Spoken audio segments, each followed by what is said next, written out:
Hey Earthlings! Hello, everybody. In our relationship, we thought we knew how to create connection. And that was by focusing on the connection, making that the highest value and priority. And in the last year, we've been exploring how to generalize this and make it work for everybody. And in this search, we found out that actually focusing on the connection as the highest priority doesn't really bring everybody to a deep, authentic level of connection. In fact, it can lead you to dysfunctional patterns and codependency. So in this video, we're going to share with you the 3 pillars of an actual healthy connection.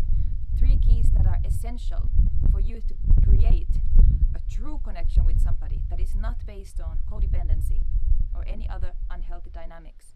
And we're going to share with you exactly why those 3 keys are important and why focusing on connection itself as a value, as the most important value, is not helpful. And will not lead you to a true connection. And you might ask yourself, okay, Ram and me have been telling us focus on connection to create relationships, so what changed now? And what changed is that we realize if we have this as the highest priority, more important than freedom or truth or love, just connection, we are more likely to create codependent relationship. And we're more likely to create connection at the expense of all those other things. And in fact, you cannot have a healthy connection without truth, without freedom and without love. Yeah. But we can tell ourselves that we are connected, meaning we simply maybe prioritize not having conflict. We prioritize being together in the same space. We may tell ourselves that when we prioritize connection, it means spending a lot of time with each other or staying in a relationship, even when it's dysfunctional.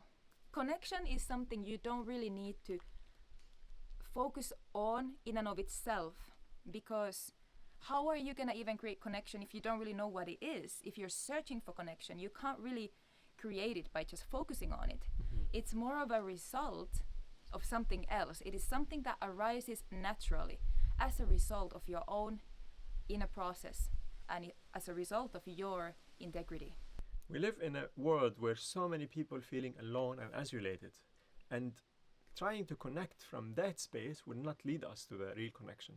While it's much easier for us, if you are lonely, to focus on what our love feels like, how our inner truth looks like. So let's now go over those 3 keys and see how each of them can lead you to having a better connection. But before we go there, we want you to know that we're hosting an online workshop specifically on this topic, the topic of manifesting our soul family and soulmates and creating healthy relationships and healing our dysfunctional patterns in relationships. And clearing any patterns or any dysfunctional beliefs that hold us back from being in this loving, truthful, freedom flow with people who we love and care for.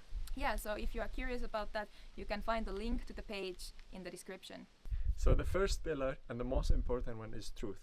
Basically, when we compromise on truth in order to maintain the connection, for example, when I'm not expressing my full boundary or my full need, what I need from Mia or friend, I'm actually creating a superficial connection that might look on the surface like, oh cool, we are eating the same thing, or we are going or listening to music that we both like, but deep within me, I'm not enjoying this.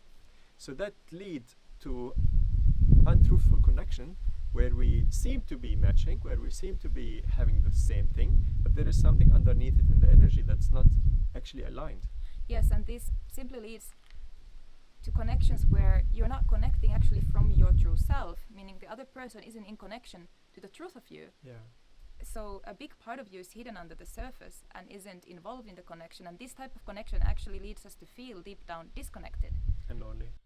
Another reason why this doesn't lead to healthy deep connection is because when you don't share your full truth, you don't bring your authentic self, you will end up oftentimes feeling resentful towards the other person, that you don't get to have the things the way you would like to have them, you don't express yourself.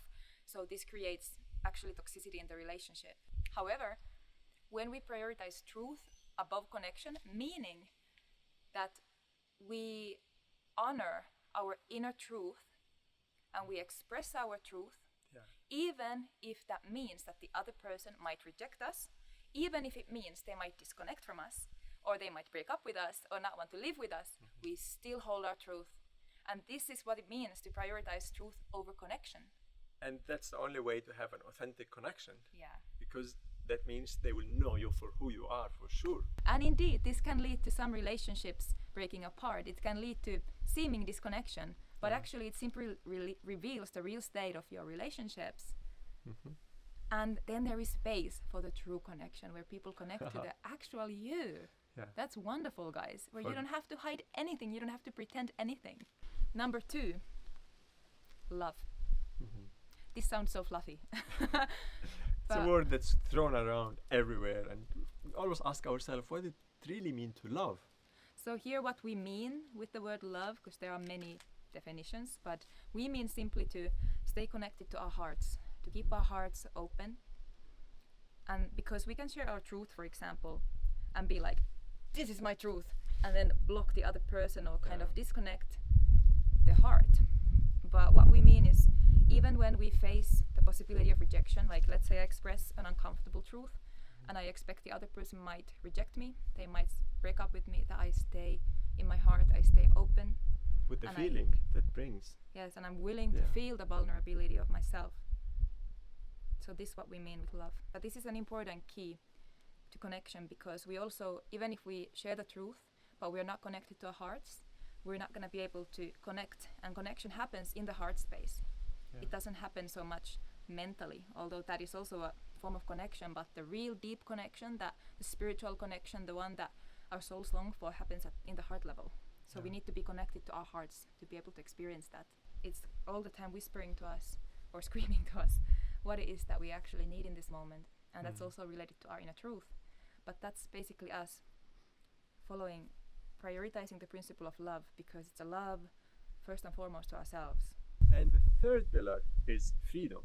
When I prioritize connection over freedom, I might not respect my own free will choice, or I might not respect the other person's free will choice.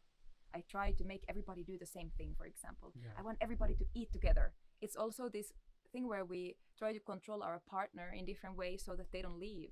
Yeah. But what if we allowed them the freedom?